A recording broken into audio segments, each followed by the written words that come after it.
En la vasta extensión occidental del Océano Atlántico se despliega un espacio envuelto en mitos y conjeturas, la enigmática región conocida como el Triángulo de las Bermudas. Desde hace más de 100 años, esta zona anómala cautiva la imaginación de investigadores, desafía a navegantes y atrae la curiosidad de mentes inquietas de todo el mundo. A lo largo de los 2 últimos siglos, decenas de barcos y aeronaves han desaparecido sin dejar rastro en este punto, dando origen a un sinfín de leyendas. Desde relatos sobre la intervención de fuerzas sobrenaturales hasta teorías sobre cataclismos naturales ocultos. Embarcaciones que se desvanecían antes de emitir una señal de auxilio. Aeronaves que se disolvían en el cielo despejado sin dejar restos. Y expediciones de búsqueda que, una y otra vez, regresaban con las manos vacías. Estos enigmáticos sucesos han sido el terreno fértil para tramas fantásticas. Sin embargo, tras cada invención yacen tragedias reales que exigen un análisis escrupuloso e imparcial. Nuestro enfoque sobre este tema será estrictamente científico, basándonos en documentos de archivo, testimonios de testigos oculares y datos recopilados. Separaremos los hechos de la ficción. Examinaremos incidentes clave en los que los instrumentos de navegación fallaron en condiciones de visibilidad perfecta, la comunicación por radio se interrumpió abruptamente y tripulaciones enteras desaparecieron, como si nunca hubieran existido. Con el tiempo, estas historias se enriquecieron con detalles ficticios, pero nuestro objetivo es centrarnos en la información verificada para desentrañar las verdaderas causas de lo sucedido. Comenzaremos con las primeras menciones de barcos desaparecidos. Rastrearemos cómo evolucionó este misterio a lo largo del siglo XX y exploraremos los intentos contemporáneos de darle una explicación. Para comprender la magnitud de este fenómeno, primero definamos los límites de la región. Convencionalmente, el Triángulo de las Bermudas une 3 puntos: Miami, en la costa de Florida, las Islas Bermudas y la ciudad de San Juan, en Puerto Rico. Su área abarca un colosal 1,5 millones de kilómetros cuadrados, un espacio comparable a la superficie combinada de Francia y Alemania, o a casi la mitad del mar Caspio. A lo largo de los siglos, estas aguas han sido un cruce de caminos vital para la civilización. Por ellas pasaban rutas comerciales fundamentales que conectaban el viejo y el nuevo mundo. Los aviones cruzaban el océano y los navegantes trazaban sus rutas a través de esta estratégica porción marítima. Precisamente la alta intensidad del tráfico marítimo y aéreo ha sido el telón de fondo sobre el que se desarrollaron los acontecimientos que transformaron este triángulo en un símbolo de lo inexplicable. Los primeros capítulos en la crónica de los misterios del Triángulo de las Bermudas fueron escritos ya en el siglo XIX, cuando esta porción del Atlántico comenzó a ganar fama como un lugar donde suceden eventos que trascienden lo habitual. Uno de esos episodios, que con el tiempo se transformó en una auténtica leyenda marina, fue el encuentro del buque británico Ellen Austin con una goleta a la deriva en el año 1881. El Ellen Austin no era un simple barco mercante, sino la personificación de la era marítima victoriana, un robusto casco de madera reforzado con abrazaderas de hierro, mástiles altos con velas tensas y una tripulación de marinos curtidos para quienes el océano era un segundo hogar.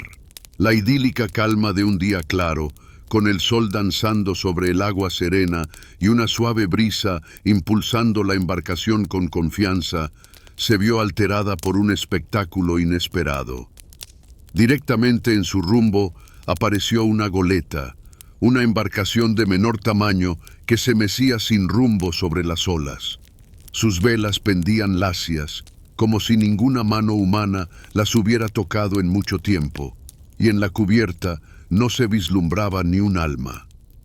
Para los marineros de aquella época, un hallazgo así no era algo completamente insólito. Con frecuencia, los barcos quedaban abandonados tras tormentas devastadoras, incursiones piratas o epidemias súbitas, como la cólera, que podía diezmar a una tripulación en alta mar.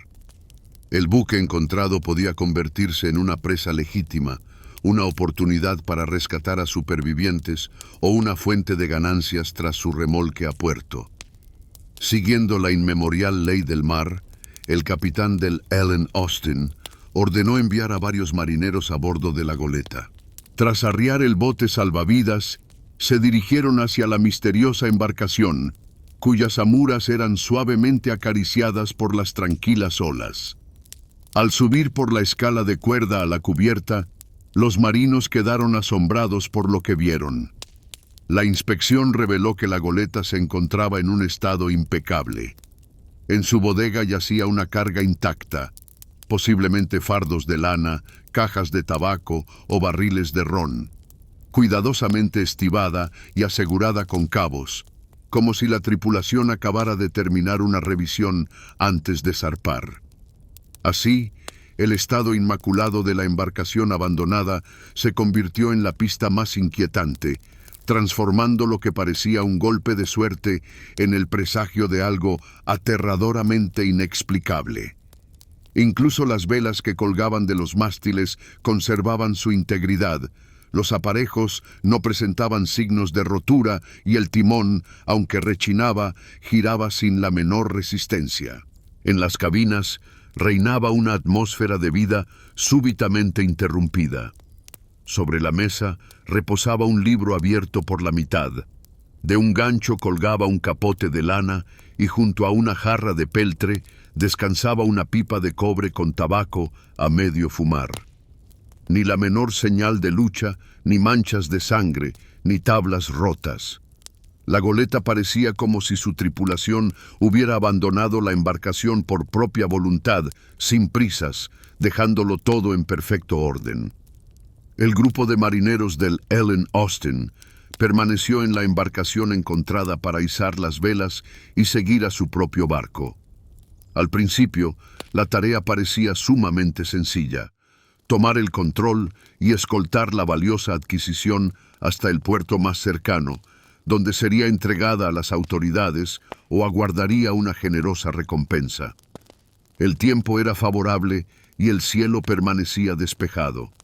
Sin embargo, pronto el océano mostró su temperamento indómito. El cielo se cubrió de nubes plomizas. El viento se intensificó, presagiando una tormenta. Enormes olas comenzaron a azotar las cubiertas, y en la cortina de lluvia torrencial y destellos de relámpagos, los dos barcos se perdieron de vista. La tempestad rugió durante varias horas, el agua anegaba las cubiertas y el viento aullaba penetrantemente entre los aparejos. Cuando la furia de los elementos finalmente amainó, el Ellen Austin regresó al lugar donde se había separado de la goleta. Pero allí no había nada. El barco fantasma había desaparecido tan súbitamente como apareció, llevándose consigo a los marineros que habían sido enviados a bordo. La tripulación rastreó las aguas circundantes en vano, escudriñando el horizonte con catalejos y escuchando el silencio sepulcral. Ni restos, ni botes salvavidas, ni el más mínimo rastro. El mar se extendía ante ellos liso y sereno, como si la tormenta hubiera borrado de su superficie todas las huellas del drama reciente. Este incidente se convirtió en uno de los primeros misterios de la región que, décadas después, recibiría el nombre de Triángulo de las Bermudas.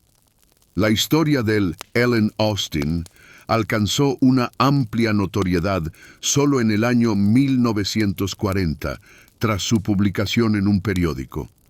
El relato se basaba exclusivamente en tradiciones orales marinas, transmitidas de generación en generación, y carecía de cualquier confirmación documental, ni diarios de a bordo, ni informes oficiales. El siguiente episodio, que añadió tintes sombríos a la leyenda de las aguas malditas, está relacionado con la bergantín goleta María Celeste. En noviembre de 1872, zarpó de Nueva York con rumbo a Génova.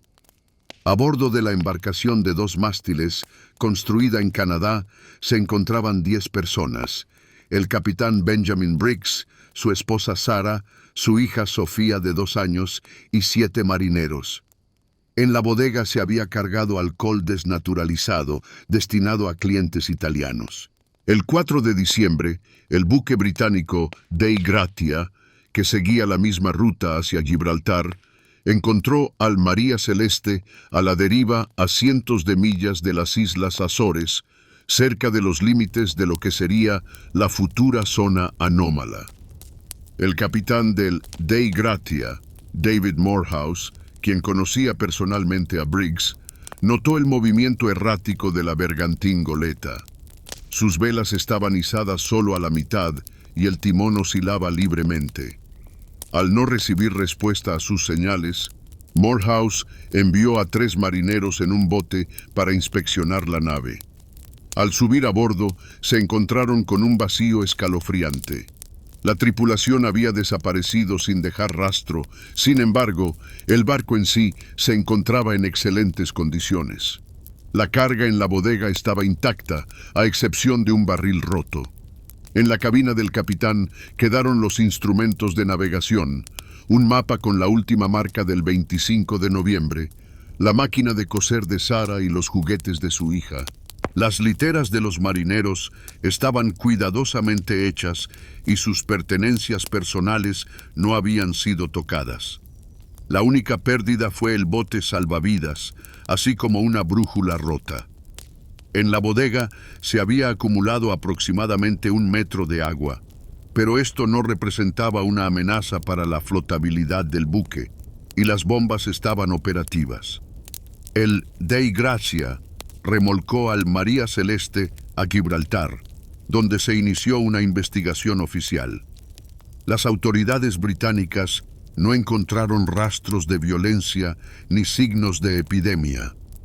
El caso recibió una amplia cobertura en la prensa, consolidando la mala fama de la región. A diferencia de la historia del Ellen Austin, el incidente del María Celeste está confirmado por documentos oficiales de la investigación de Gibraltar y publicaciones en periódicos británicos, como The Times, del año 1872. Sin embargo, la ausencia de testigos de la propia bergantín goleta dejó enormes lagunas en el caso.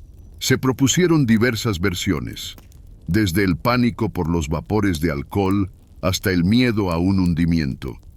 Pero ninguna de las hipótesis resistió la crítica, dejando la pregunta principal sin respuesta. ¿Qué fuerza desconocida obligó a un capitán experimentado y a su tripulación a abandonar un barco en perfecto estado en medio de un océano tranquilo, condenándose a una muerte segura?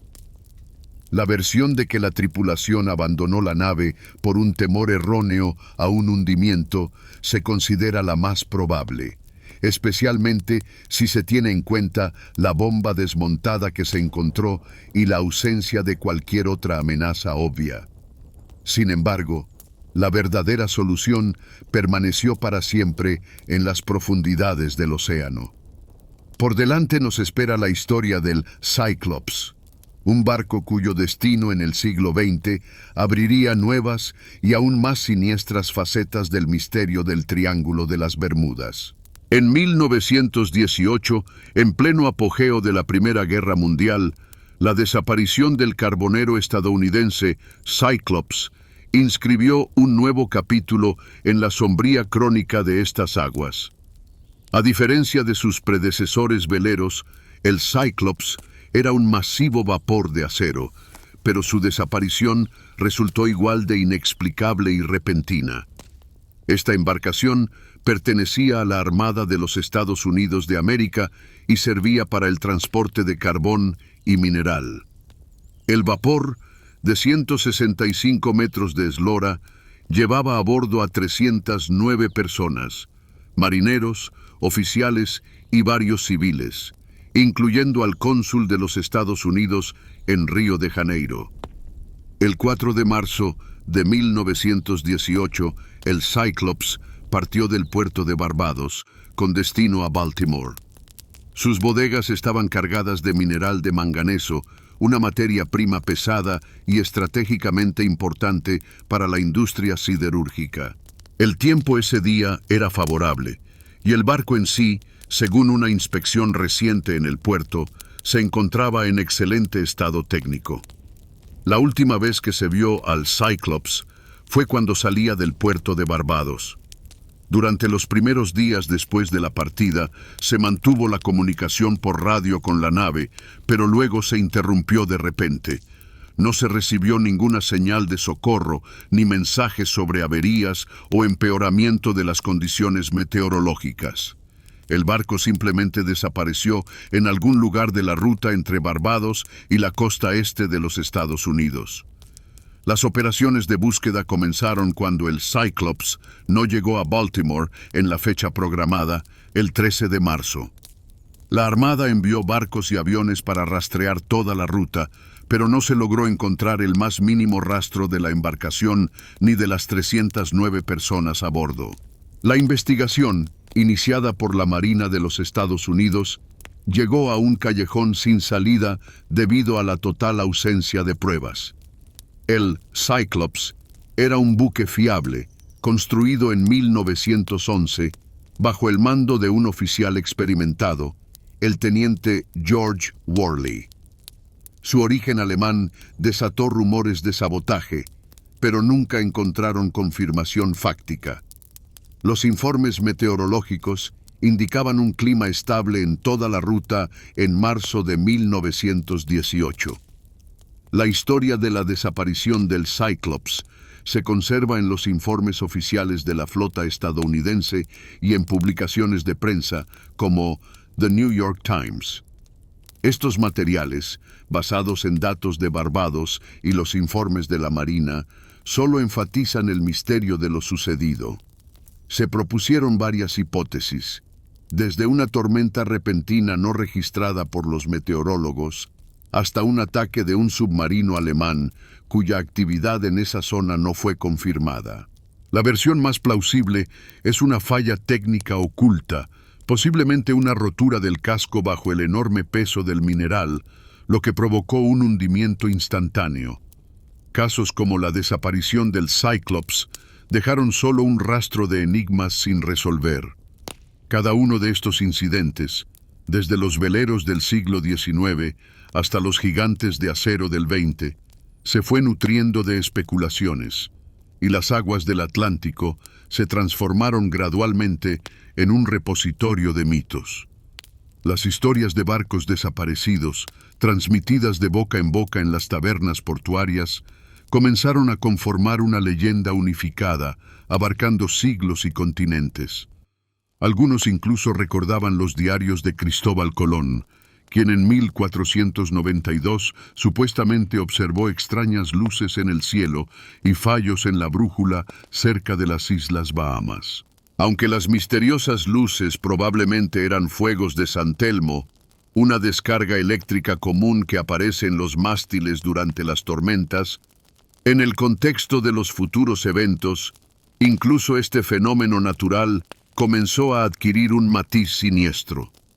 Con cada nueva tragedia, la línea entre la realidad y la ficción se difuminaba cada vez más, transformando una porción común del océano en el escenario de uno de los mayores enigmas de la era moderna. Aunque en los diarios de a bordo de Cristóbal Colón realmente se encuentran anotaciones sobre fenómenos naturales inusuales, nunca se relacionaron con las misteriosas desapariciones de barcos. Esta conexión no es más que una mitificación posterior, sacada de contexto. Las dispersas historias marineras y los inquietantes rumores sobre naves perdidas existieron por mucho tiempo por sí solos, hasta que el siglo XX les insufló una nueva y siniestra vida, entrelazando hábilmente las antiguas leyendas con una serie de tragedias completamente modernas. Los contornos de esta imagen aterradora fueron delineados por un hombre, Vincent Gaddis, quien le dio un nombre que pronto conocería el mundo entero. A medida que el tráfico marítimo se hacía más intenso y la tecnología permitía una difusión más rápida de la información, los relatos sobre desapariciones comenzaron a trascender los círculos marineros más cerrados, cautivando la imaginación del gran público. Para el siglo XX, el número de incidentes en la parte occidental del Océano Atlántico aumentó considerablemente, pues precisamente allí confluían las bulliciosas rutas marítimas que conectaban América, Europa y las islas del Caribe. La prensa, siempre ávida de sensacionalismo, recogía con entusiasmo cada suceso de este tipo, aderezando generosamente los hechos con conjeturas y detalles dramáticos, lo que no hacía sino avivar el interés general.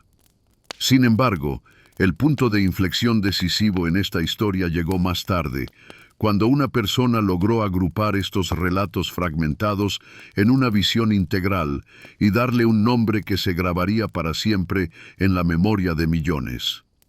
En 1964, el publicista estadounidense Vincent Gaddis publicó un artículo en la revista Argosy, una publicación económica, pero extraordinariamente popular, considerada prensa amarillista, que se especializaba en sensacionalismo, aventuras y relatos de lo sobrenatural.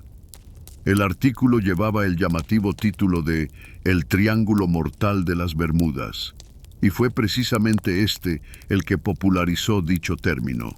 En su obra, Gaddis fusionó magistralmente misterios debatidos durante décadas, como el enigma del barco fantasma Mary Celeste y la desaparición del carguero de carbón estadounidense Cyclops, con casos más recientes. Delimitó en un mapa una zona hipotética entre Miami, las Islas Bermudas y San Juan de Puerto Rico, presentándola como una zona anómala de catástrofes inexplicables. El autor hacía referencia a documentos de archivo, recortes de prensa e informes marítimos. Sin embargo, envolvía los datos áridos en una forma cautivadora y llena de dramatismo. En sus explicaciones, combinaba hábilmente hipótesis pseudocientíficas con un misticismo descarado. Mencionaba anomalías magnéticas, aludiendo a viejos relatos sobre fallos en las brújulas, pero sin aportar pruebas.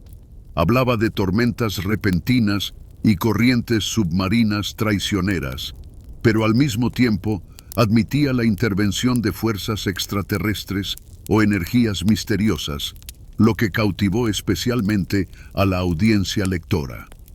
La publicación en Argosy, cuya tirada se contaba por cientos de miles de ejemplares, generó un impacto explosivo.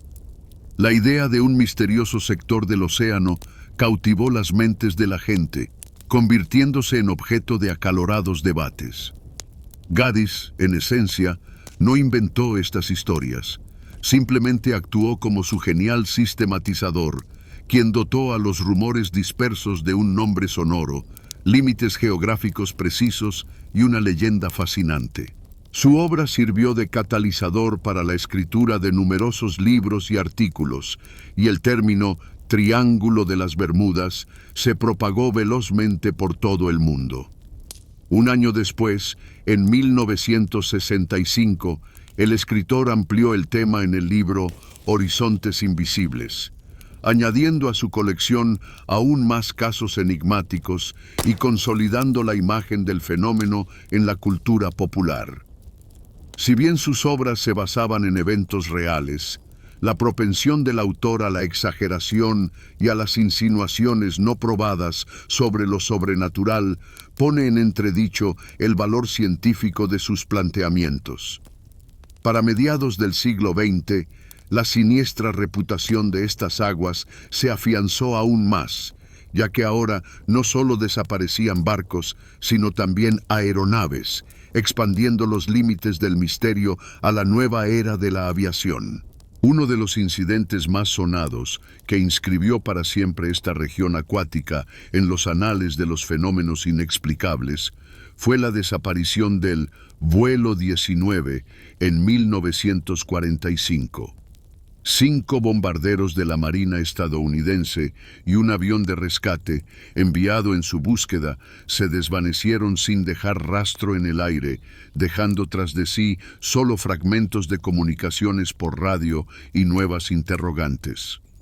El 5 de diciembre de 1945, un grupo de 5 bombarderos torpederos Avenger despegó de la base naval de Fort Lauderdale, en Florida. Era un vuelo de entrenamiento rutinario, liderado por el teniente Charles Taylor, un as experimentado y veterano de la Segunda Guerra Mundial con más de 2.000 horas de vuelo. A bordo de las 5 aeronaves iban 14 personas, el propio Taylor y 13 de sus pupilos, cadetes e instructores, que practicaban navegación y bombardeo de entrenamiento. La misión era completamente estándar: volar hasta un arrecife, soltar las bombas de práctica y regresar a la base vía las Bahamas. La ruta discurría precisamente por esa zona que, más tarde, ganaría una triste fama. Las condiciones meteorológicas aquel día eran casi perfectas: cielo despejado, una brisa suave y una visibilidad excelente no presagiaban ningún problema. Los aviones levantaron el vuelo a las 2 de la tarde, pero apenas hora y media después, el éter se vio interrumpido por una señal de alarma. La base recibió un mensaje de Taylor, cuya voz, habitualmente segura, sonaba desconcertada. «Las brújulas han fallado. No sabemos dónde estamos». Estas fueron las primeras palabras de una serie de mensajes que documentaron no solo un error de navegación, sino la lenta inmersión de una escuadrilla entera en el abismo de lo desconocido. En un momento dado, uno de los cadetes añadió, visiblemente nervioso: «Nos movemos hacia el este, cuando nuestro rumbo debería ser hacia el oeste», señalando una desviación obvia y peligrosa. Poco después, Taylor transmitió a tierra un mensaje aún más extraño: «El océano se ve inusual, no es como debería». Las conversaciones se volvían cada vez más incoherentes y caóticas.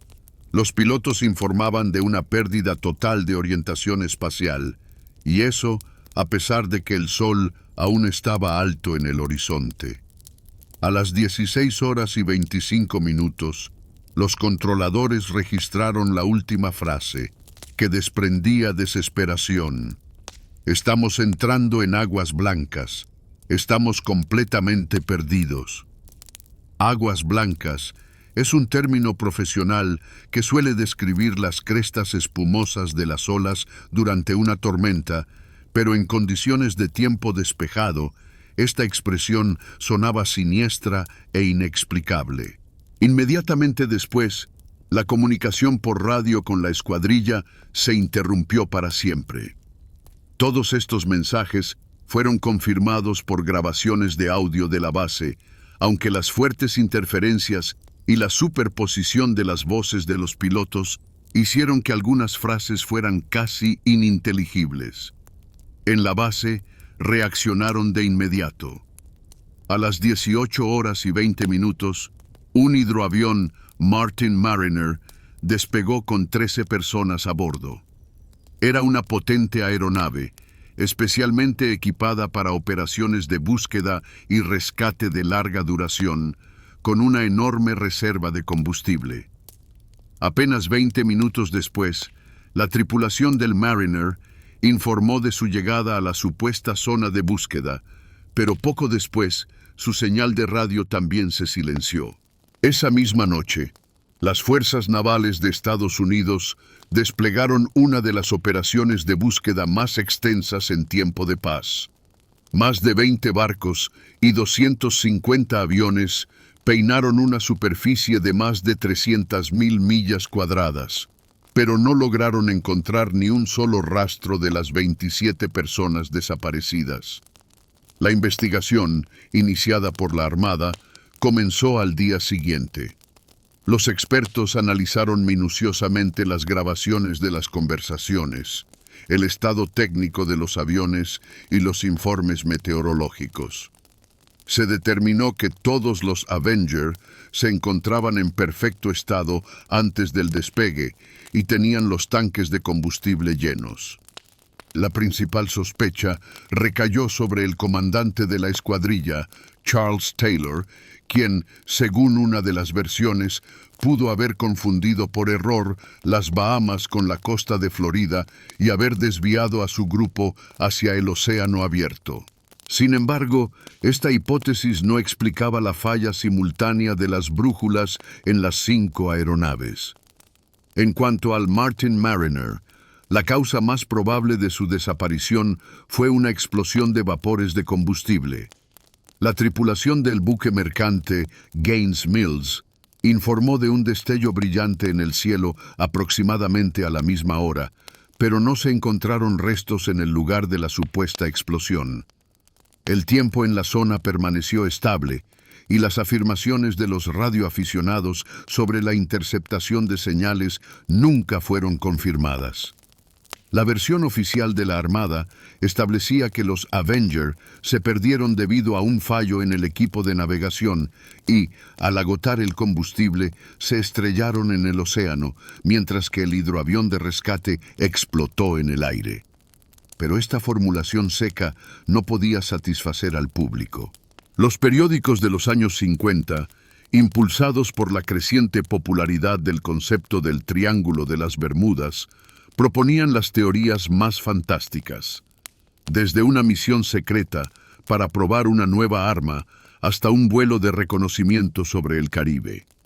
Las versiones más exóticas incluían el secuestro por parte de extraterrestres, donde la misteriosa Agua Blanca se interpretaba como la estela de una nave alienígena o incluso un portal a otra dimensión. Esta tragedia fue solo el primer eslabón en la cadena de catástrofes aéreas en esta región. Apenas 3 años después, en 1948, un avión de pasajeros Douglas DC-3 se desvaneció de la misma manera en el cielo sobre las mismas aguas, dejando tras de sí solo un breve mensaje y 32 vidas truncadas. El 28 de diciembre de 1948, el avión, que realizaba un vuelo charter, despegó de San Juan con destino a Miami. A bordo iban 29 pasajeros, principalmente puertorriqueños que regresaban a casa después de las fiestas navideñas, y 3 miembros de la tripulación, encabezados por el capitán Robert Lindquist. El avión partió del aeropuerto a las 10 de la noche, con suficiente combustible para un vuelo de 5 horas. Las condiciones meteorológicas eran ideales para un vuelo nocturno: cielo despejado, viento suave y excelente visibilidad. El vuelo transcurrió sin incidentes hasta la medianoche, cuando la tripulación se comunicó por última vez con el control de tráfico aéreo de Miami. El capitán Lindquist informó con calma: «Estamos a 50 millas de ustedes. Todo en orden». Después de esto, el canal de radio enmudeció. Ni señales de socorro, ni mensajes sobre problemas, nada. Cuando a las 2 de la madrugada el avión aún no había aparecido en el aeropuerto de destino, se dio la alarma. Al amanecer, las fuerzas navales y la Guardia Costera iniciaron una búsqueda a gran escala. Barcos y aviones peinaron miles de millas cuadradas de océano a lo largo de la costa de Florida y las Bahamas, intentando en vano encontrar algún rastro del accidente. Escombros, chalecos salvavidas o manchas de aceite en el agua. Uno de los pilotos de un avión de búsqueda informó de una débil señal de radio detectada alrededor de las 3 de la madrugada, pero esta desapareció rápidamente. La investigación, realizada por la Autoridad de Aviación Civil, se estancó debido a la completa ausencia de pruebas. La verificación previa al vuelo confirmó la operatividad del avión. Los motores funcionaban normalmente y la tripulación tenía una reputación impecable. El océano volvió a engullir a su víctima sin dejar ni testigos ni rastros, solo el silencio. El único indicio en esta historia siguió siendo el mismo mensaje de todo en orden, que, aparentemente, debería haber tranquilizado en lugar de alarmar. Pero justo después de eso, la comunicación por radio se interrumpió, lo que dio origen a una multitud de versiones contradictorias. La investigación oficial se inclinó por una falla técnica repentina, quizás una avería del motor o un incendio a bordo. Sin embargo, esta hipótesis no encajaba bien con el hecho de que la tripulación no hubiera enviado una señal de socorro. Otros expertos señalaron el factor humano, sugiriendo un error de navegación, aunque la ruta era extremadamente sencilla y la noche clara y despejada. Pronto, alimentados por la ya consolidada mala reputación de la región, los rumores comenzaron a extenderse. Se habló de potentes anomalías magnéticas que podrían haber inhabilitado los instrumentos, o de una tormenta repentina no registrada por las estaciones meteorológicas. La prensa de los años 50, sin escatimar en titulares sensacionalistas, volvió a sacar el tema de los secuestros extraterrestres, estableciendo paralelismos directos con la desaparición del vuelo 19. Todos estos materiales, documentados en informes de la Autoridad de Aviación Civil y archivos de periódicos de 1948, se basaban únicamente en los testimonios de los controladores y los datos de la operación de búsqueda, pero la ausencia total de restos dejaba más preguntas que respuestas. En la serie de misteriosas desapariciones en esta zona, destaca el caso del barco de recreo Witchcraft, desaparecido en 1967. Esta historia nos transporta a una era de tecnologías más modernas y asombra por su aparente simplicidad y al mismo tiempo su absoluta inexplicabilidad. La embarcación desapareció prácticamente ante los ojos de los rescatistas, a solo una milla de una costa concurrida, dejando tras de sí solo el silencio donde minutos antes se escuchaban voces humanas tranquilas. El 22 de diciembre de 1967, un pequeño yate de 7 metros llamado Witchcraft zarpó de un muelle en Miami. Su propietario, el empresario local y apasionado navegante Dan Burak, junto con su amigo, el sacerdote Patrick Hogan, decidieron dar un corto paseo nocturno. Tenían la intención de admirar desde el agua las luces navideñas que adornaban la ciudad. Alrededor de las 7 de la tarde, el yate abandonó el muelle y se dirigió a la boya de navegación número 7, situada a solo una milla de la costa. 2 horas después, a las 9 de la noche, la guardia costera recibió una llamada del Witchcraft. La voz de Dan Burak sonaba completamente tranquila, sin el menor rastro de pánico. Informó: «Tenemos un problema. Hemos golpeado algo. Necesitamos ayuda». A juzgar por el tono, se trataba de una avería menor.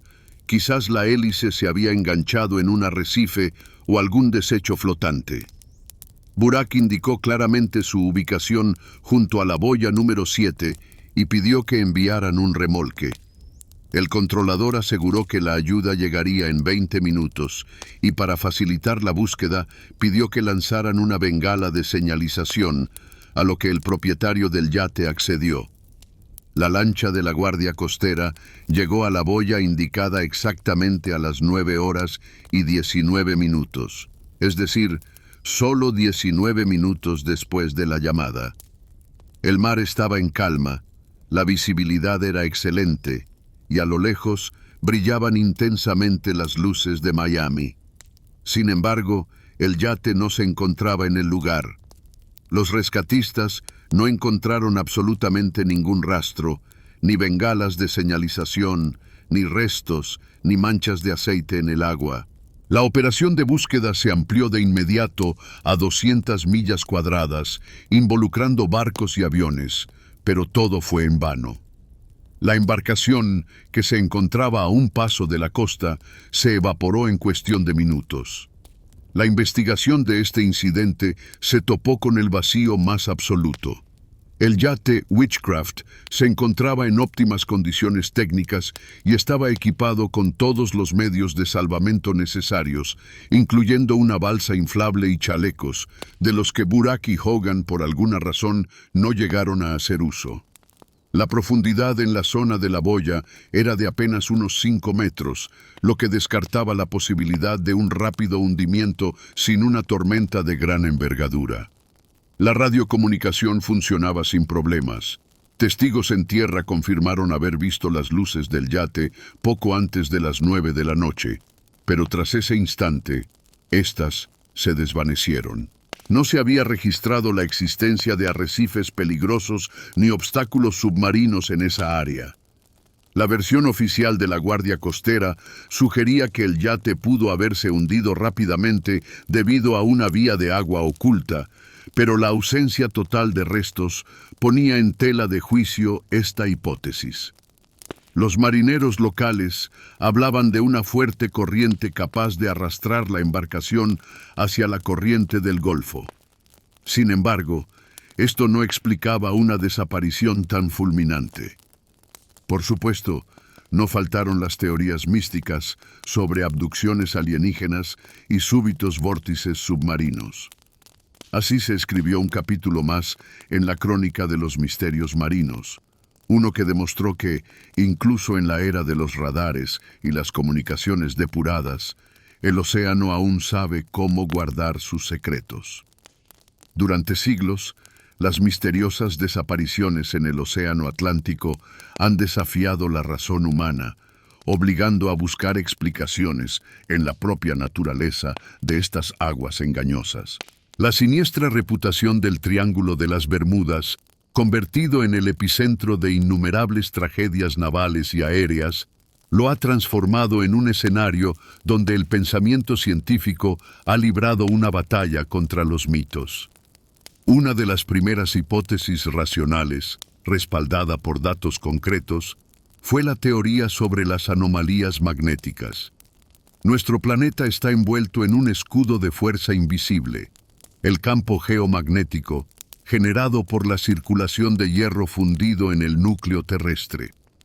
Este campo es precisamente el que hace que las agujas de las brújulas apunten al norte magnético, sirviendo como una guía fiable para navegantes y aviadores a lo largo de los siglos. Sin embargo, este velo protector dista mucho de ser homogéneo. En ciertos puntos del globo terrestre, sus líneas de fuerza se distorsionan bajo la influencia de formaciones geológicas únicas o procesos internos del planeta. En la región conocida como el Triángulo de las Bermudas, se da una situación excepcional. Aquí, el norte geográfico, punto fijo del eje de rotación de la Tierra, y el errante norte magnético convergen de manera anómalamente cercana. Esta convergencia crea las llamadas líneas agónicas, zonas donde la declinación magnética es prácticamente nula, pero la más mínima desviación de estas provoca serios errores en las lecturas de la brújula. Los investigadores han establecido que en esta área la discrepancia entre el rumbo verdadero y el magnético puede alcanzar críticos 10 o 15 grados. Para un capitán o piloto del pasado que confiaba plenamente en su brújula, una desviación así podía resultar fatal. Era capaz de desviar sutilmente una nave o un avión cientos de millas de su ruta prevista, condenando a la tripulación a la perdición en un desierto acuático sin límites. Ya en el siglo XIX, los navegantes que cruzaban el Atlántico Occidental registraron en sus diarios fallos inexplicables en los instrumentos de navegación. La geofísica moderna solo ha confirmado estas observaciones históricas, valiéndose de herramientas más precisas. Expediciones de la década de 1970, utilizando magnetómetros, registraron perturbaciones de campo localizadas en la zona de las Islas Bermudas y los bancos de las Bahamas, vinculándolas con estructuras geológicas submarinas. No obstante, Incluso la Administración Nacional Oceánica y Atmosférica de Estados Unidos, si bien reconoce la existencia de estas variaciones, subraya que las anomalías en sí mismas no poseen una fuerza destructiva. Tan solo constituyen una trampa de navegación que confunde los instrumentos. En el siglo XX, con la llegada de los girocompases y los sistemas de satélite, su influencia disminuyó considerablemente. La hipótesis de los campos magnéticos explica a la perfección cómo uno podía extraviarse, pero no responde a la pregunta de por qué se producían desapariciones repentinas con un clima ideal y tripulaciones de lo más experimentadas. Esto nos obliga a recurrir a otra teoría, mucho más catastrófica, que nos traslada del puente de mando al abismo oceánico. Esta idea sugiere que algunas embarcaciones podrían haberse hundido de forma instantánea debido a colosales emisiones de metano ocultas en los sedimentos del fondo marino. A gran profundidad bajo el lecho oceánico, en capas de rocas sedimentarias, billones de toneladas de restos orgánicos se han descompuesto durante siglos sin acceso a oxígeno, generando metano. Bajo la influencia de la colosal presión del agua y las bajas temperaturas, este gas se cristaliza, transformándose en los denominados hidratos de gas, compuestos sólidos parecidos al hielo. En el Atlántico Occidental, enormes depósitos de estos clatratos se encuentran a lo largo de la plataforma continental, especialmente en zonas de inestabilidad tectónica. El más mínimo cambio de presión o temperatura, provocado por un deslizamiento submarino o una actividad sísmica, es capaz de alterar ese frágil equilibrio. Los hidratos se descomponen rápidamente, liberando volúmenes gigantescos de gas. Burbujas de metano se disparan hacia la superficie, transformando el agua del océano en una espuma efervescente, prácticamente ingrávida. Su densidad cae decenas de veces en comparación con la normal, que es de alrededor de 1000 kilogramos por metro cúbico. Un barco que se encuentre sobre tal lugar pierde su flotabilidad al instante y se precipita al abismo, como una piedra, sin dar a la tripulación la menor oportunidad de enviar una señal de socorro. Experimentos de laboratorio, llevados a cabo en la década de 1980, demostraron claramente cómo un modelo de embarcación se hunde de forma inmediata en agua saturada de gas.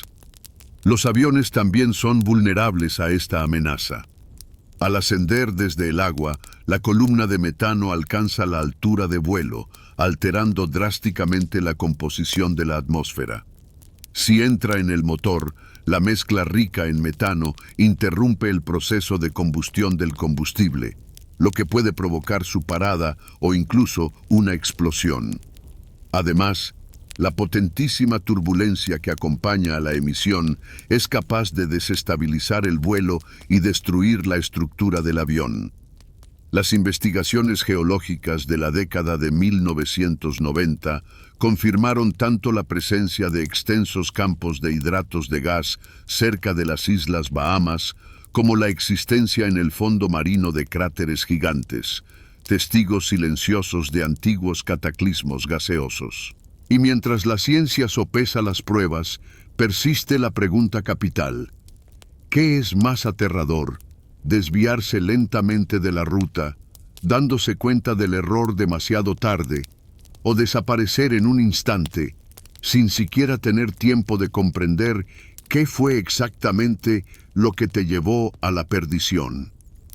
Estas conclusiones están respaldadas por el análisis del fondo marino, la simulación en cuencas de laboratorio y el estudio de emisiones de gas similares en otras aguas del mundo. La hipótesis explica de forma elegante cómo las embarcaciones podían desaparecer sin dejar rastro. Sin embargo, su principal desventaja es la necesidad de una conjunción de circunstancias extremadamente rara.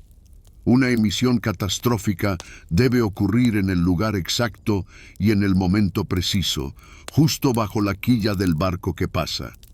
Sin embargo, la inmensidad oceánica alberga otras fuerzas, no menos devastadoras. Entre ellas se encuentran las solitarias olas gigantes a las que los marineros de antaño, con terror, denominaban olas asesinas.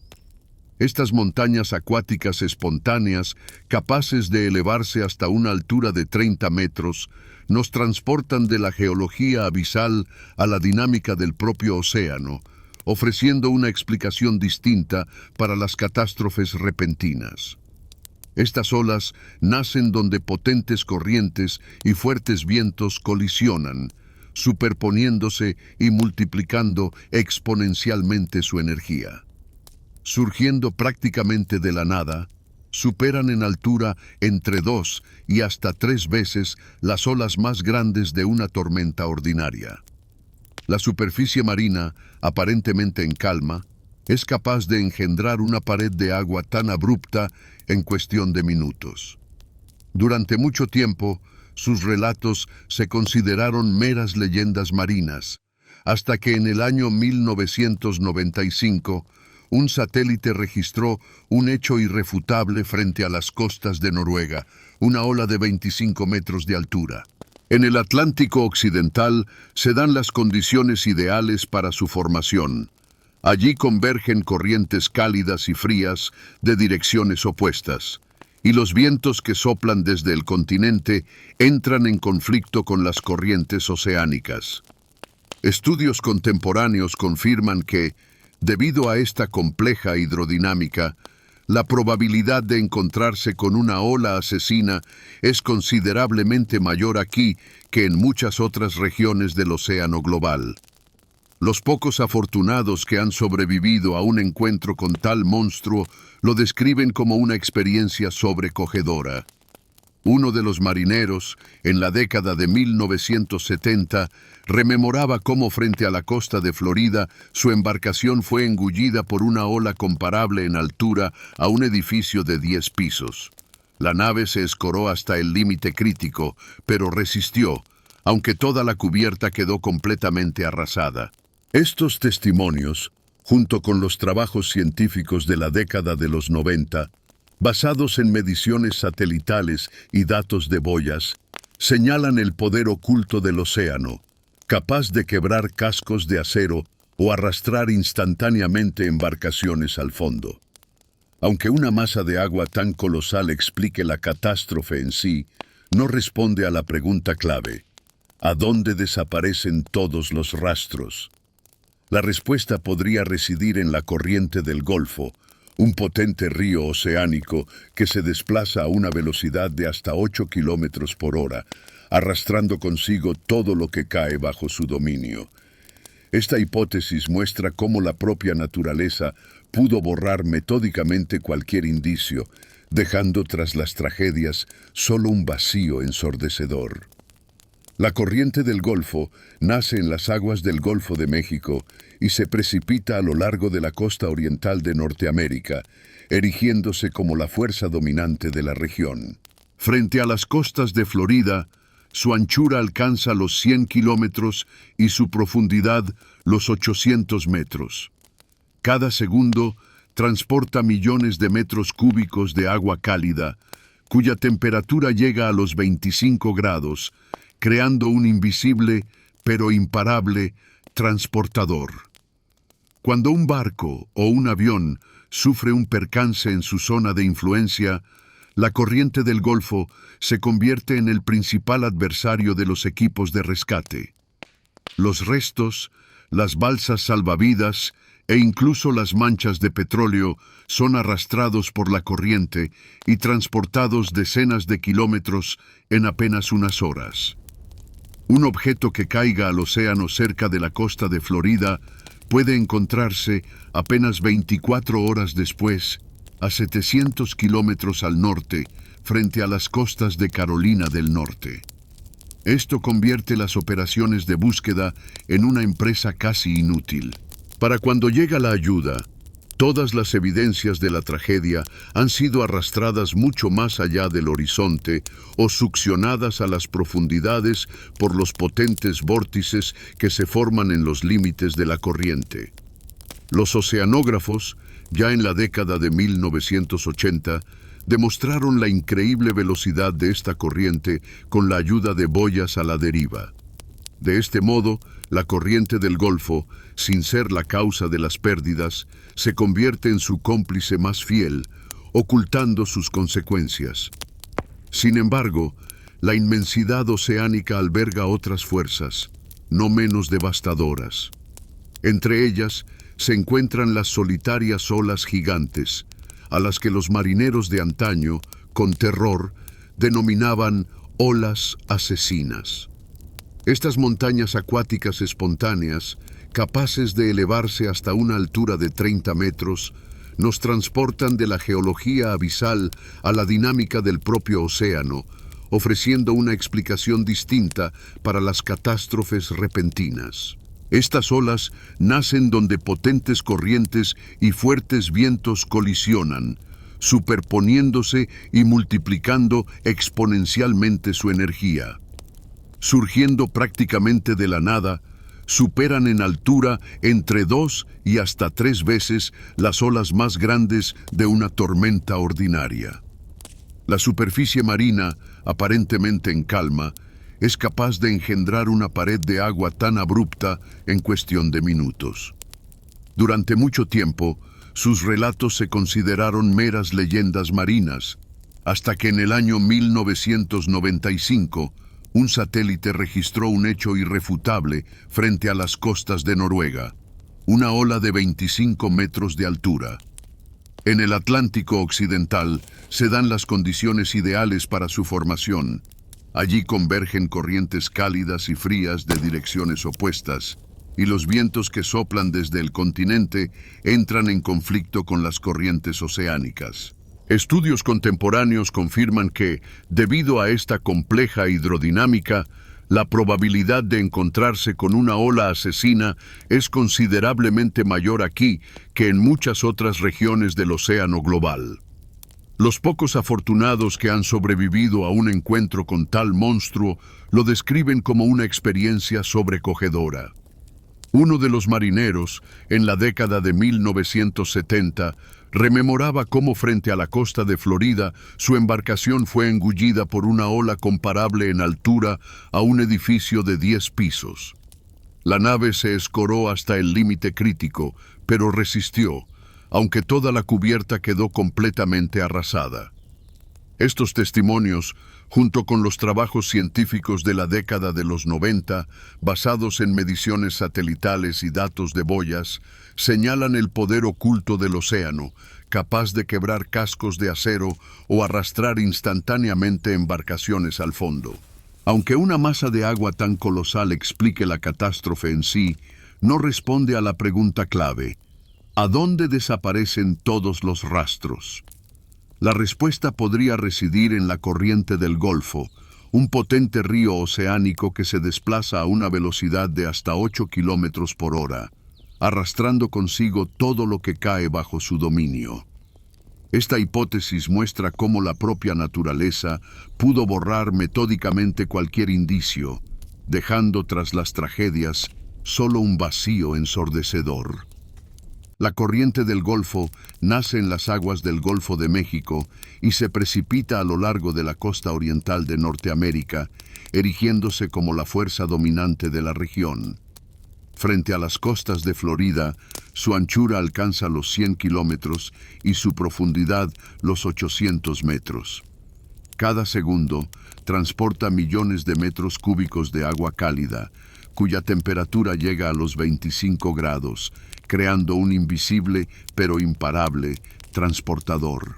Cuando un barco o un avión sufre un percance en su zona de influencia, la corriente del Golfo se convierte en el principal adversario de los equipos de rescate. Los restos, las balsas salvavidas e incluso las manchas de petróleo son arrastrados por la corriente y transportados decenas de kilómetros en apenas unas horas. Un objeto que caiga al océano cerca de la costa de Florida puede encontrarse, apenas 24 horas después, a 700 kilómetros al norte, frente a las costas de Carolina del Norte. Esto convierte las operaciones de búsqueda en una empresa casi inútil. Para cuando llega la ayuda, Todas las evidencias de la tragedia han sido arrastradas mucho más allá del horizonte o succionadas a las profundidades por los potentes vórtices que se forman en los límites de la corriente. Los oceanógrafos, ya en la década de 1980, demostraron la increíble velocidad de esta corriente con la ayuda de boyas a la deriva. De este modo, la corriente del Golfo, sin ser la causa de las pérdidas, se convierte en su cómplice más fiel, ocultando sus consecuencias. Las corrientes rápidas explican por qué los equipos de rescate a menudo se quedan con las manos vacías, pero las catástrofes mismas a menudo no nacen en las profundidades, sino sobre la superficie del océano. Las condiciones meteorológicas, desde súbitas microexplosiones hasta huracanes monstruosos, trasladan el foco de nuestra atención a la atmósfera, donde la colosal energía del viento y los cambios de presión crean una tormenta perfecta, capaz de destruir tanto barcos como aviones. Estos gigantescos vórtices atmosféricos, conocidos como huracanes, nacen sobre las aguas sobrecalentadas del Atlántico, donde la temperatura superficial excede los 26 grados. Se forman cuando el aire saturado de humedad asciende, se enfría y se condensa, liberando energía que acelera los vientos a velocidades superiores a los 118 kilómetros por hora.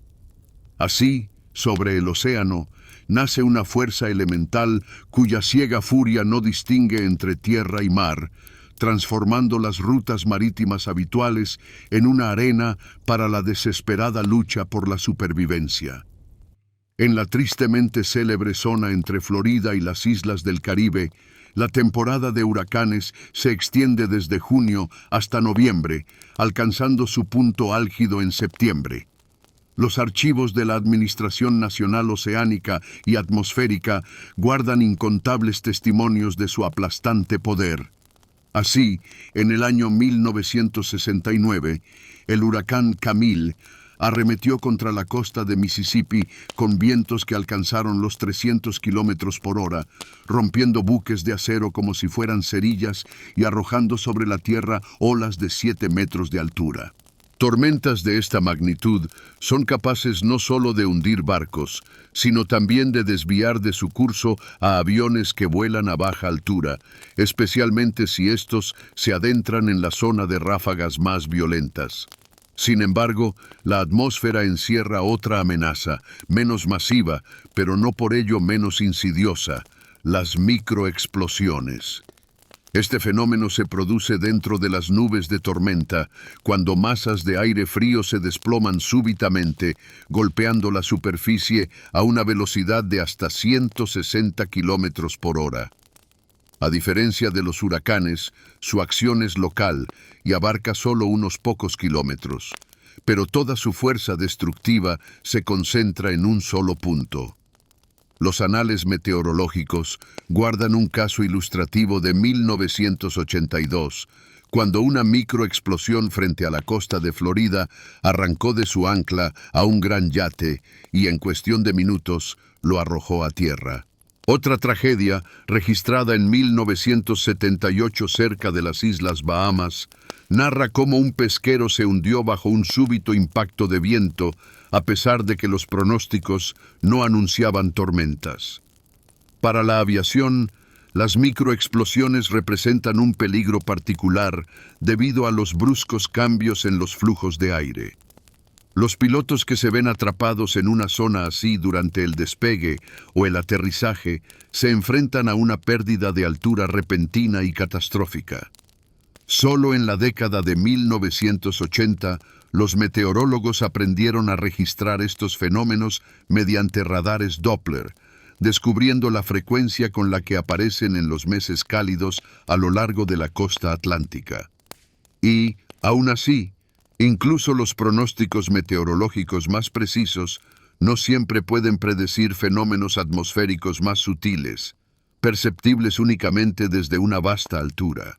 Las inusuales nubes hexagonales, descubiertas en imágenes satelitales de la NASA, nos dirigen hacia misteriosas zonas de turbulencia sobre el océano, donde caprichosas estructuras celestes pueden generar condiciones mortalmente peligrosas para quienes se encuentren bajo ellas. Esta idea, basada en observaciones cósmicas, desvela el velo sobre la dinámica oculta de la atmósfera en este rincón del planeta. Las nubes hexagonales son formaciones asombrosas con bordes geométricos bien definidos que evocan la intrincada estructura de un panal de abejas.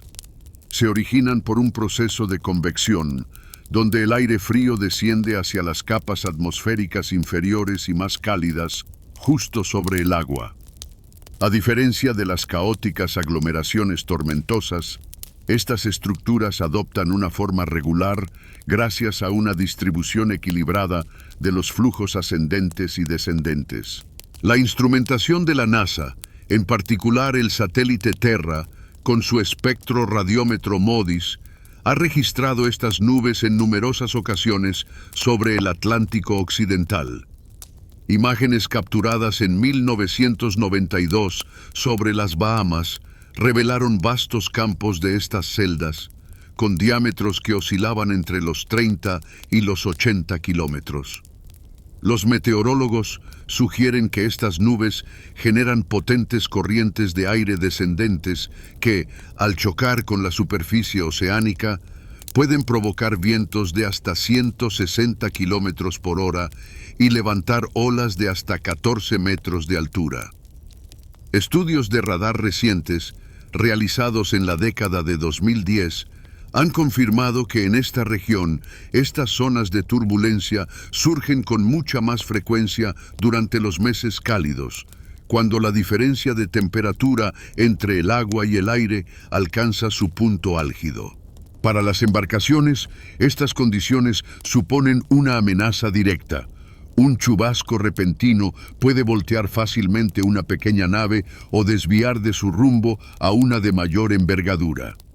Las aeronaves, sobre todo a bajas altitudes, corren el riesgo de encontrar bruscos cambios de viento que pueden llevar a la pérdida de control. La hipótesis de las nubes hexagonales, cimentada en datos de monitoreo satelital y observaciones meteorológicas desde principios de la década de los 90, demuestra de manera concluyente cómo incluso un cielo aparentemente despejado puede albergar una amenaza oculta. Así, paso a paso, la ciencia desentraña los mitos, reemplazándolos con teorías sobre campos magnéticos, emisiones de metano, olas asesinas y anomalías atmosféricas, cada una de las cuales podría ser el origen de tragedias. Pero ¿qué sucedería si la verdad no residiera en una sola de estas hipótesis, sino en su aterradora combinación? Dejando atrás la rigurosa ciencia y el ordenado mundo de las zonas turbulentas, nos adentramos en un reino donde las leyes de la física ceden el paso al ilimitado vuelo de la imaginación. Es un viaje al epicentro de las hipótesis, un lugar donde cada versión de los acontecimientos roza la mística y la ciencia ficción. Este periplo comienza con la leyenda más ancestral y cautivadora, la del mito de la Atlántida. Según esta teoría, es precisamente el legado tecnológico de esa isla-estado sumergida el que sigue sembrando el caos en las aguas del Atlántico Occidental, haciendo que barcos y aviones se desvanezcan sin dejar rastro. La fuente original de esta grandiosa idea son los diálogos del célebre pensador griego Platón, el Timeo y el Critias, compuestos aproximadamente 360 años antes de nuestra era. En estos textos, el filósofo describió vívidamente una poderosa talasocracia ubicada más allá de las columnas de Hércules, el nombre que en la antigüedad se le daba al estrecho de Gibraltar. Platón detalló una civilización con un desarrollo tecnológico sin precedentes. Una compleja red de canales atravesaba la isla. Sus templos y muros estaban ornamentados con oro, y su formidable flota no tenía parangón. Sin embargo, la soberbia y la codicia de sus gobernantes atrajeron sobre ellos la ira de los dioses, y en tan solo un día, Una catástrofe colosal engulló al gran imperio. El propio filósofo afirmó haber obtenido esta historia de los relatos de sacerdotes egipcios, quienes en su momento se la contaron al legislador ateniense Solón. No obstante, hasta el día de hoy, los investigadores debaten si fue un recuento de hechos reales o una parábola filosófica sobre la caída de cualquier civilización arrogante. Los entusiastas del siglo XX abrazaron con avidez esta narrativa antigua, reubicando la supuesta Atlántida en el epicentro mismo de la enigmática zona, en algún lugar bajo los bajíos de las Bahamas o en las profundidades del Mar Caribe. En sus teorías, los antiguos atlantes poseían tecnologías fantásticas, desde cristales energéticos gigantes hasta potentes campos electromagnéticos e instalaciones antigravitatorias que, según se creía, seguían operando en el lecho marino, provocando catástrofes. En la década de 1920, el místico y profeta durmiente estadounidense Edgar Cayce insufló a estas especulaciones un nuevo impulso místico, al afirmar que en sus visiones en trance había presenciado las ruinas de la Atlántida cerca de la isla de Bimini y predijo su descubrimiento para 1968. Sorprendentemente, fue precisamente en el año predicho cuando un grupo de buzos, liderados por el biólogo e investigador de misterios marinos, el doctor Joseph Manson Valentine, realizó un descubrimiento intrigante. Frente a la costa de la isla North Bimini, a una profundidad de aproximadamente 5 metros, tropezaron con la llamada Carretera de Bimini, una línea uniforme de enormes losas de piedra, algunas de las cuales alcanzaban los 6 metros de longitud. Esta formación submarina, que recordaba a una antigua calzada o al fundamento de una estructura gigantesca, fue inmediatamente proclamada por los partidarios de la teoría como un legado artificial de los atlantes. Pero eso fue solo el prólogo. En la década de 1970, comenzaron a surgir informes sobre el hallazgo de pirámides completas en el fondo de las Bahamas. En 1977, la expedición del investigador estadounidense Harry Marshall afirmó haber descubierto, cerca de la isla Cay Sal, una gigantesca estructura submarina de 40 metros de altura, cuyas lisas caras recordaban asombrosamente a las pirámides egipcias. Los participantes de la expedición describieron un agua increíblemente transparente, en la que la construcción se vislumbraba como un fantasma submarino, e incluso una extraña sensación vibratoria, como si un zumbido de baja frecuencia emanara de las profundidades. Estos hallazgos desataron una ola de teorías. Según ellas, las pirámides y la carretera de Bimini forman parte de un único complejo energético de la Atlántida, que aún emite ondas capaces de interferir con los instrumentos de navegación y los motores. Sin embargo, la fría luz del análisis científico no tardó en templar el fervor de los entusiastas. Geólogos que investigaron la carretera de Bimini en la década de 1980 llegaron a una conclusión inequívoca. Se trata de una formación de piedra caliza, conocida como roca de playa, formada naturalmente por la acción de las mareas a lo largo de miles de años. No se encontraron rastros de manipulación humana en la piedra. La autenticidad de las pirámides de Cay Sal también fue puesta en duda. Otros buzos no lograron encontrar en ellas signos de origen artificial, y las fotografías presentadas por Marshall resultaron poco convincentes, admitiendo la interpretación de los objetos capturados como simples bloques de roca. Además, la propia cronología de Platón, que hablaba de una catástrofe ocurrida hace 9000 años, entraba en contradicción con los datos arqueológicos, que no registran civilizaciones con un nivel de desarrollo similar en aquella lejana época. Toda la concepción de la Atlántida como la causa de las anomalías se cimienta en los textos antiguos de Platón, los sueños proféticos de Cais, libros populares como el bestseller de Charles Berlitz, El Triángulo de las Bermudas de 1974 y testimonios controvertidos de buzos. Esta fantasía vibrante y emocionante, incapaz de soportar el rigor de la crítica científica, cede gradualmente su lugar a otra hipótesis no menos fantástica, la intervención de civilizaciones extraterrestres.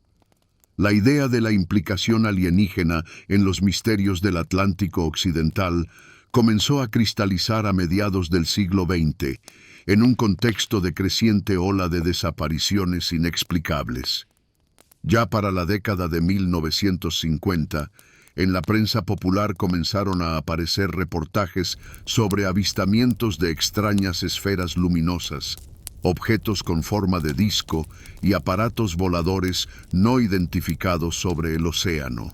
El verdadero pico de interés se produjo en los años 70, cuando los rumores de secuestros de personas y tecnología por parte de alienígenas alcanzaron su apogeo. Surgió la versión de que los extraterrestres utilizaban esta región como una especie de campo de pruebas o base de operaciones, llevándose barcos y aviones para realizar experimentos. Uno de los testimonios más reveladores de aquella época fue el informe del capitán de un buque mercante, quien en 1972 observó 3 luces de color naranja brillante frente a la costa de Florida. Según su relato, los objetos permanecieron inmóviles sobre el barco, se movieron de forma absolutamente sincronizada y luego, a una velocidad inconcebible, se elevaron hacia el cielo nocturno, dejando a la tripulación atónita, a solas con el océano silencioso. Así, los antiguos dioses sumergidos fueron reemplazados por nuevos observadores celestiales, cuyos motivos y propósitos permanecían inquietantemente desconocidos. Este incidente, que recibió amplia difusión en el periódico Miami Herald, sirvió de catalizador para nuevas y aún más audaces teorías ufológicas. En 1974, el buzo Robert Palmer, mientras realizaba una inmersión cerca de las Islas Bahamas, fue testigo de una escena asombrosa. Un objeto luminoso con forma de disco emergió del agua y desapareció rápidamente en el cielo. Su relato, publicado en una revista, iba acompañado de un comentario que sugería que, probablemente, se trataba de una nave extraterrestre abandonando su base submarina. Simultáneamente, los rumores de secuestros se multiplicaban. Así, en 1975, un pescador de las Bermudas contó cómo un objeto plateado se cernió sobre su embarcación, tras lo cual perdió el conocimiento y despertó varias horas después, encontrándose a 20 millas náuticas de su ubicación original. Esta historia fue utilizada por Charles Berlitz en su libro El Triángulo de las Bermudas, quien especuló que los alienígenas podrían estar llevando a cabo secuestros para realizar investigaciones.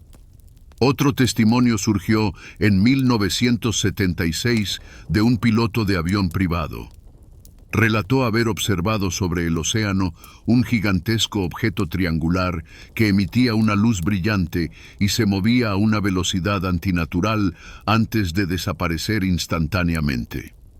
Este caso fue activamente debatido en el popular programa de radio Coast to Coast AM, fortaleciendo en la mente de los oyentes la creencia en una presencia extraterrestre.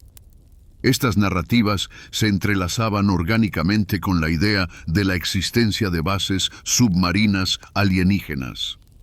En la década de los 70 del siglo XX, buzos como Edwin Shocker informaron en repetidas ocasiones sobre misteriosas luces que emergían de las profundidades marinas cerca de las Bahamas. Shacker las describió como puntos luminosos pulsantes que se movían caóticamente bajo el agua y luego se disolvían sin dejar rastro en el aire. Los principales ufólogos de la época, incluyendo a Donald Keyhoe, autor del libro Operación Caballo de Troya, escrito en 1970, vieron en esto una confirmación directa de sus teorías. Afirmaban que se trataba de naves extraterrestres abandonando sus escondites submarinos, dejando tras de sí rastros luminosos. Berlitz fue aún más lejos, sugiriendo que toda la región era una especie de portal cósmico o corredor de transporte donde los alienígenas llevaban a cabo sus operaciones, y que la ausencia de restos de las naves y aviones desaparecidos se explicaba por sus avanzadas tecnologías, que les permitían eliminar cualquier evidencia material sin dejar rastro. La comunidad científica, por su parte, aborda tales hipótesis con profundo escepticismo.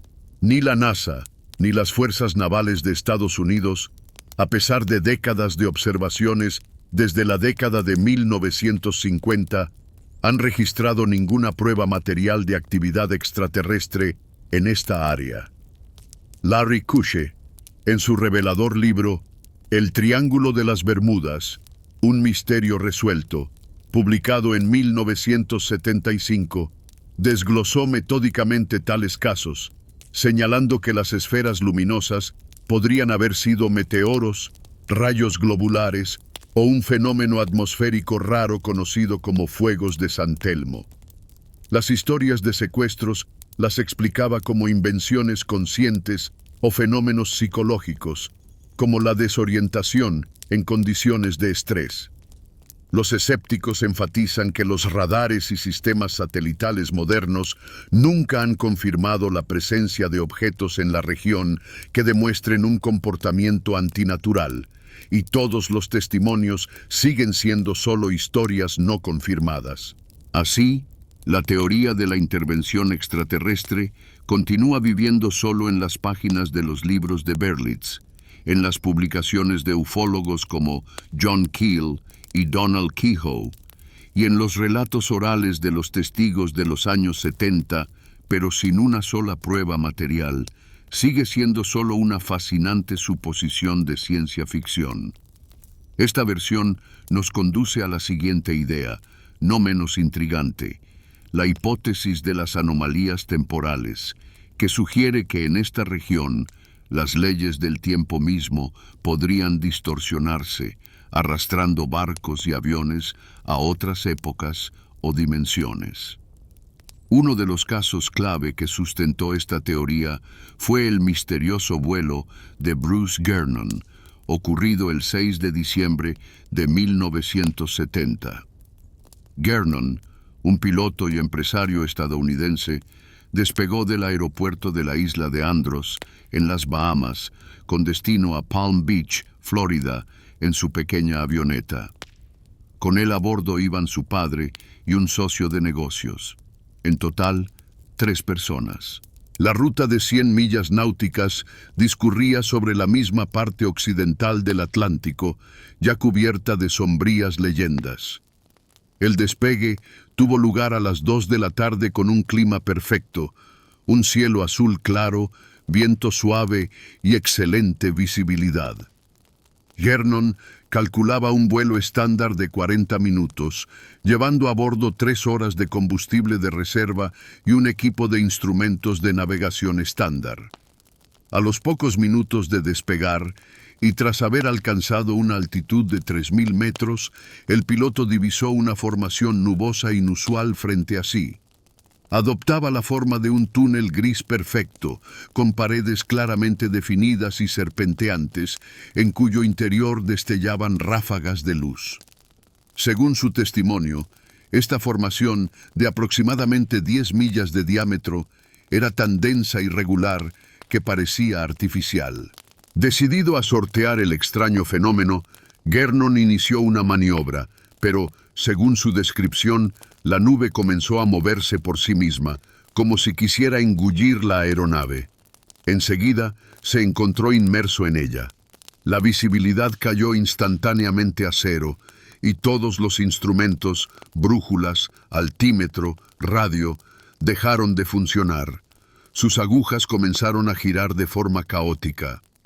Más tarde, Gernon rememoraría haber visto una luz brillante al frente, mientras las paredes del túnel se contraían rápidamente, creando la opresiva sensación de volar a través de un corredor estrecho y vibrante.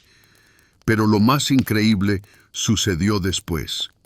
Apenas 3 minutos después, según la hora de su reloj de pulsera, la aeronave emergió de la nube y se encontró sobre la costa de Miami, habiendo cubierto una distancia de 100 millas náuticas.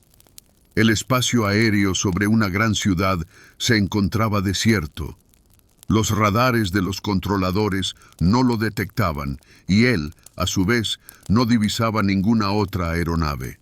Un instante después, la realidad regresó y la comunicación se restableció. En un trayecto que debió durar 75 minutos, lo cubrió en apenas 45 y, para colmo, consumió una cantidad de combustible insólitamente baja. Esta experiencia lo llevó a creer que había atravesado una suerte de portal espacio-temporal. ¿Fue acaso un triunfo que rasgó el velo del espacio-tiempo o un encuentro con un fenómeno que la mente humana aún no puede ni medir ni comprender?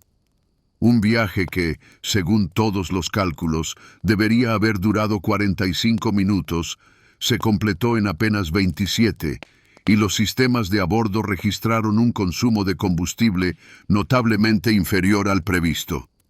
Gernon afirmaría más tarde que los radares de Palm Beach lo detectaron emerger literalmente de la nada, sin rastro alguno en los tramos anteriores de la ruta.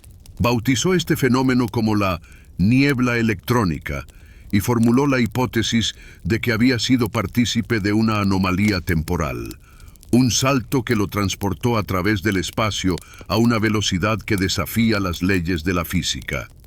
No obstante, la comunidad científica acogió su relato con un escepticismo considerable.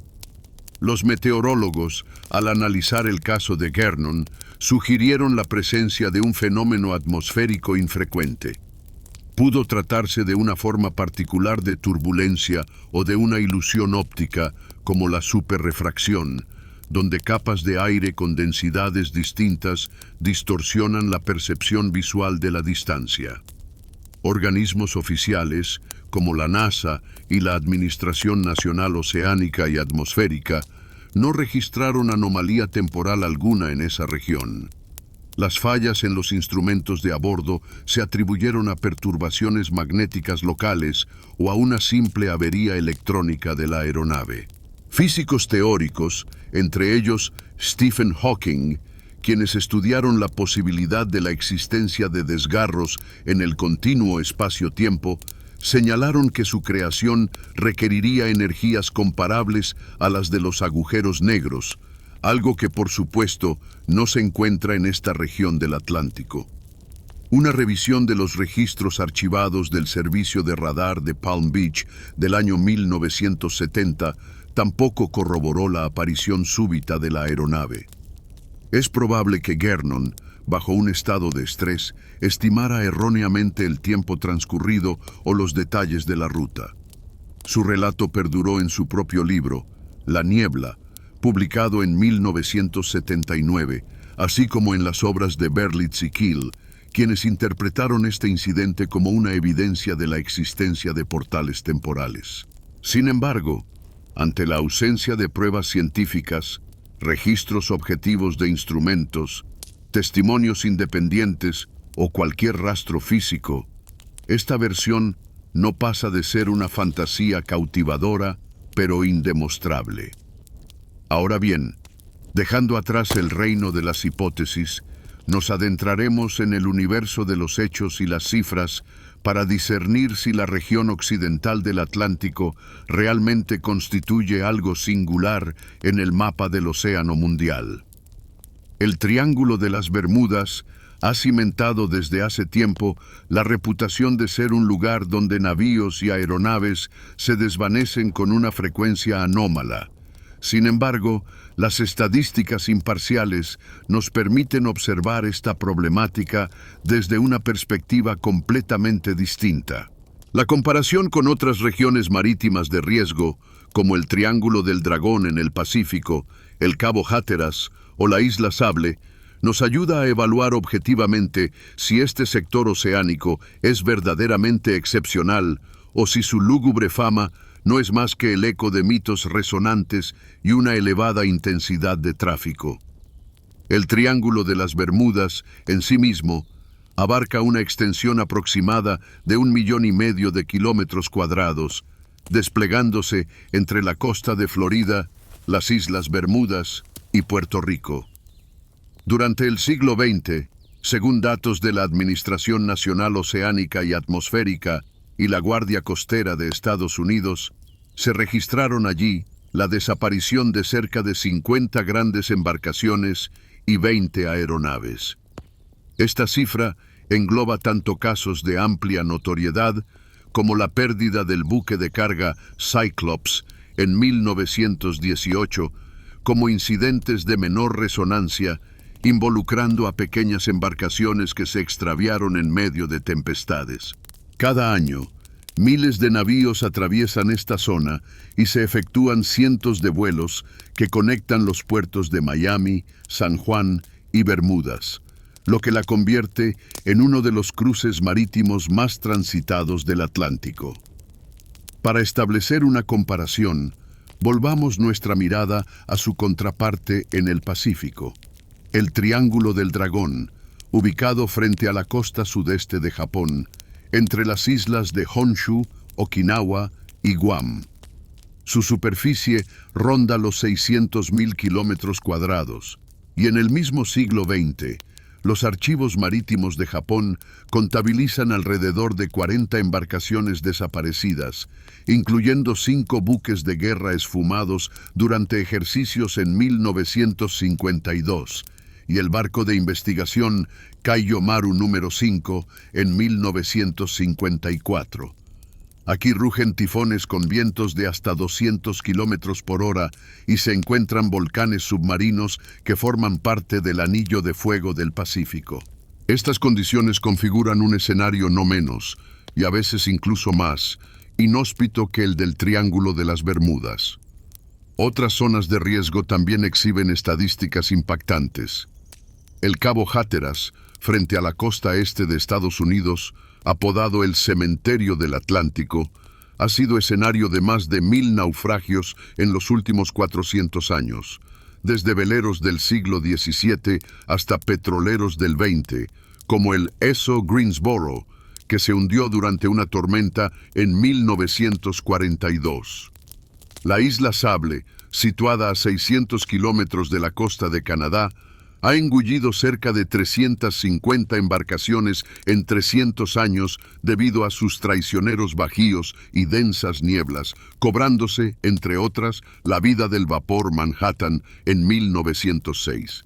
El Paso de Drake, una extensión acuática de aproximadamente 1 millón de kilómetros cuadrados entre Sudamérica y la Antártida, cada año se cobra decenas de buques debido a olas gigantes de hasta 20 metros de altura y vientos huracanados de hasta 150 kilómetros por hora, como le ocurrió, por ejemplo, al arrastrero Viento del Norte en 1985. Larry Kusche, en su obra, realizó cálculos que demostraron que el porcentaje de desapariciones en el Triángulo de las Bermudas no excede los promedios de otras rutas marítimas de gran tránsito. Según la Guardia Costera de Estados Unidos, en el siglo XX, anualmente desaparecían sin dejar rastro alrededor de 100 grandes embarcaciones en todo el mundo y solo entre el 5 y el 6% de ellas correspondían al tristemente célebre triángulo. Así pues, la estadística, despojada de emociones, traza un panorama donde el mito comienza a desmoronarse bajo el peso de los hechos, pero deja una incógnita, la más trascendental, sin resolver. El análisis estadístico de las anomalías en el denominado Triángulo del Dragón, también conocido como el Mar del Diablo, revela cifras muy similares a las del Triángulo de las Bermudas. Según informes japoneses, antes de la década de 1980, se registraban allí, en promedio, entre 3 y 4 desapariciones inexplicables al año, la mayoría de las cuales podían atribuirse a la furia de tifones repentinos o a errores de navegación fatales. Al mismo tiempo, las áreas cercanas al Cabo Hatteras y la Isla Sable, conocidas por sus trampas naturales, como los traicioneros bajíos y las densas cortinas de niebla, presentan una estadística de pérdidas considerablemente mayor, pero carecen por completo de ese halo místico. Con la llegada de la década de 1990, y gracias al desarrollo de sistemas satelitales, radares y tecnologías de rescate avanzadas, la cantidad de incidentes en el Triángulo de las Bermudas se redujo a 2 o 3 por año, equiparándolo con cualquier otra ruta marítima concurrida. No obstante, las frías cifras son incapaces de saciar la sed de conocimiento, y para un veredicto definitivo se requieren pruebas directas, rescatadas de las profundidades marinas. Por esta razón, en las últimas décadas, las expediciones submarinas han concentrado sus esfuerzos en la búsqueda de pruebas tangibles. Su objetivo primordial: dilucidar si el lecho del Triángulo de las Bermudas está realmente salpicado de restos de barcos y aeronaves desaparecidos, o si, por el contrario, nos encontramos ante un mero vacío rodeado por décadas de rumores y leyendas. Los intentos de penetrar en el mundo submarino de esta enigmática región comenzaron ya a mediados del siglo XX. En la década de 1960 del siglo pasado, los pioneros de la investigación submarina, equipados con escafandras autónomas y apoyados por pequeños submarinos, comenzaron a explorar sistemáticamente las zonas menos profundas cercanas a las Islas Bahamas. Ardía en ellos la esperanza de encontrar al menos rastros de naves o aeronaves, como la legendaria Escuadrilla 19, que desapareció sin dejar rastro en 1945. Por desgracia, las primeras inmersiones, en la mayoría de los casos, solo trajeron consigo decepción. Las poderosas corrientes, en particular la corriente del Golfo, como gigantescos ríos submarinos, arrastraban cualquier fragmento a enormes distancias, mientras que el movedizo lecho arenoso sepultaba con seguridad todo lo que podría haber servido de indicio. Fue solo en 1986 cuando una expedición de la National Geographic Society de América logró un avance significativo. Frente a las costas de Florida se halló el buque de carga hundido Cotopaxi, desaparecido con su cargamento de carbón en 1925. Su casco, reposando a una profundidad de 30 metros, se convirtió más bien en una rara excepción que confirmaba la regla, ya que la parte central del triángulo, con profundidades de hasta 2.000 metros, permaneció prácticamente inaccesible hasta finales del siglo XX. En 1991, un equipo liderado por Robert Ballard, cuyo nombre resonó en el mundo entero tras el hallazgo del Titanic, emprendió una búsqueda a gran escala en las aguas al norte de las Islas Bermudas. Empleando los aparatos submarinos más avanzados de la época, los investigadores solo lograron hallar unos pocos restos dispersos, trozos de metal y madera que no pudieron vincularse con certeza a ninguna de las catástrofes conocidas. Más tarde, en 2015, una expedición de la Administración Nacional Oceánica y Atmosférica, a bordo del buque con el sumergible de aguas profundas Okeanos Explorer, inspeccionó minuciosamente el fondo marino frente a las costas de Puerto Rico. El resultado fue aún más desalentador. Los instrumentos solo registraron grandiosas estructuras naturales, como cañones submarinos y capas sedimentarias milenarias, sin el menor indicio de objetos de origen tecnológico. Estas costosas y complejas misiones solo hicieron hincapié en la magnitud del desafío que enfrenta la humanidad. Si los restos de verdad existen, o bien han sido dispersados por las impetuosas corrientes, o están sepultados para siempre bajo una densa capa de arena y cieno en profundidades a las que las expediciones rara vez acceden. Según datos oficiales, hasta el día de hoy, menos del 10% del fondo del Triángulo de las Bermudas ha sido explorado en detalle. En cambio, los escasos hallazgos que se han logrado, como el mencionado Cotopaxi, suelen explicarse por las consecuencias de tormentas conocidas y no por artilugios de fuerzas sobrenaturales. Sin embargo, el avance tecnológico a caballo entre los siglos XX y XXI brindó a los investigadores nuevas herramientas, el sonar y los drones submarinos. Estas tecnologías permitieron asomarse a lugares donde los buceadores son impotentes e iniciaron una labor sistemática para separar las formaciones geológicas de las leyendas sobre misterios sumergidos.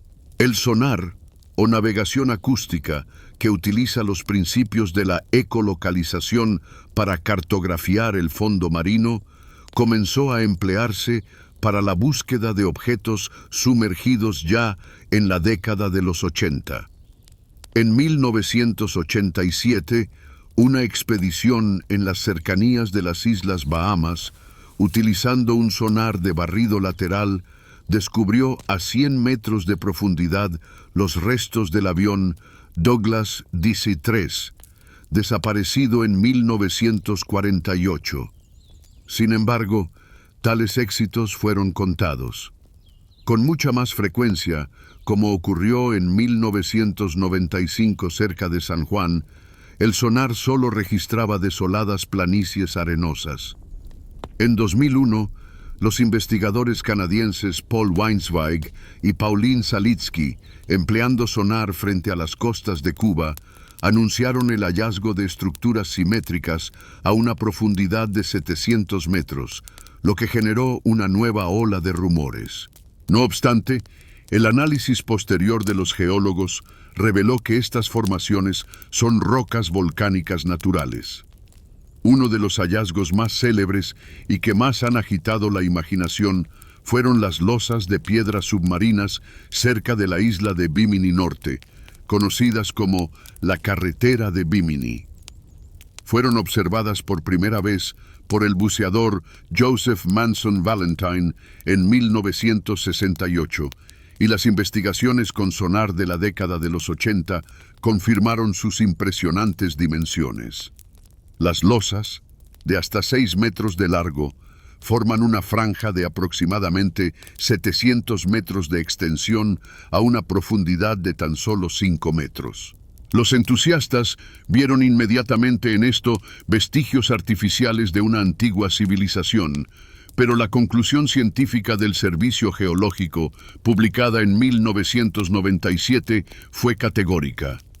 Se trata de formaciones calizas naturales, moldeadas por las mareas a lo largo de milenios y sin signo alguno de haber sido trabajadas.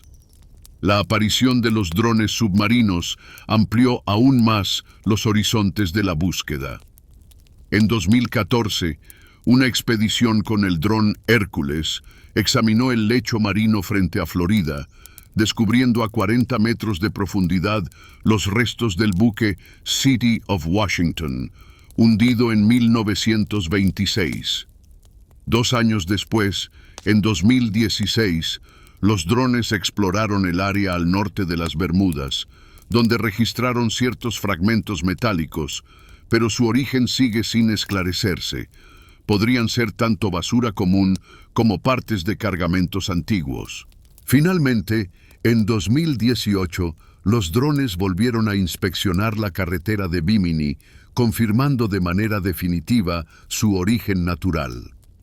Toda esta información, recopilada por sonares y drones, está ahora catalogada en archivos científicos, transformando la leyenda en un conjunto de datos. Pero mientras la tecnología separa metódicamente los hechos de la ficción, la pregunta principal solo cambia su forma. Si el misterio del Triángulo de las Bermudas no se oculta en el fondo marino, ¿Dónde, entonces, deberíamos buscarlo?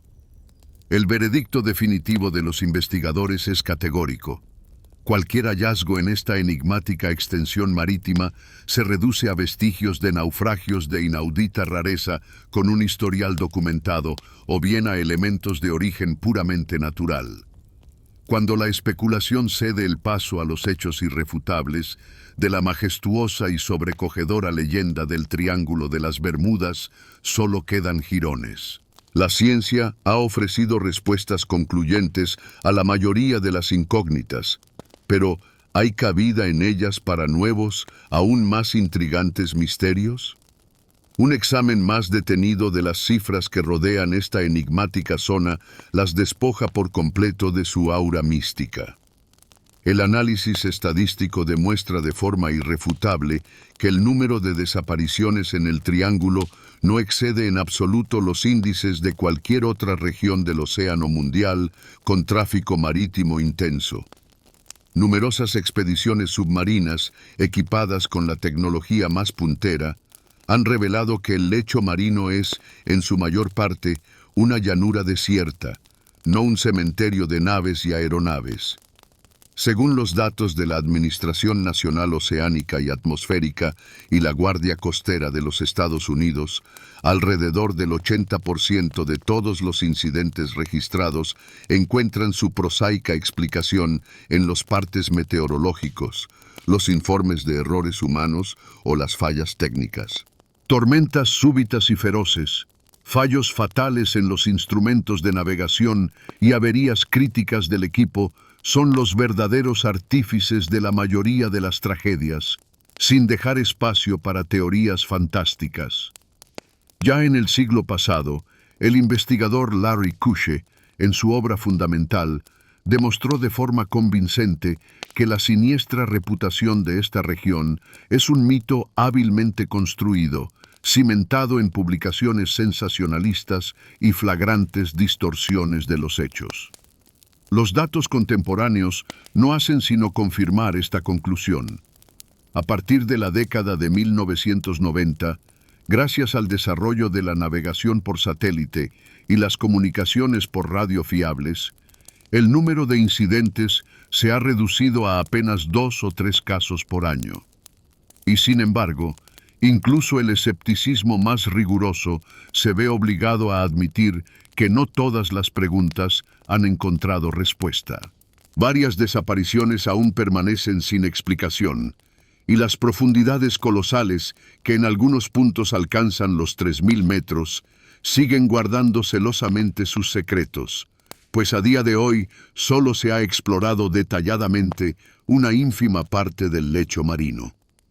Para la ciencia, el Triángulo de las Bermudas no es más que una porción ordinaria del océano con sus particularidades, pero para el imaginario colectivo, su leyenda sigue viviendo con luz propia. Así pues, ¿qué representa hoy el Triángulo de las Bermudas?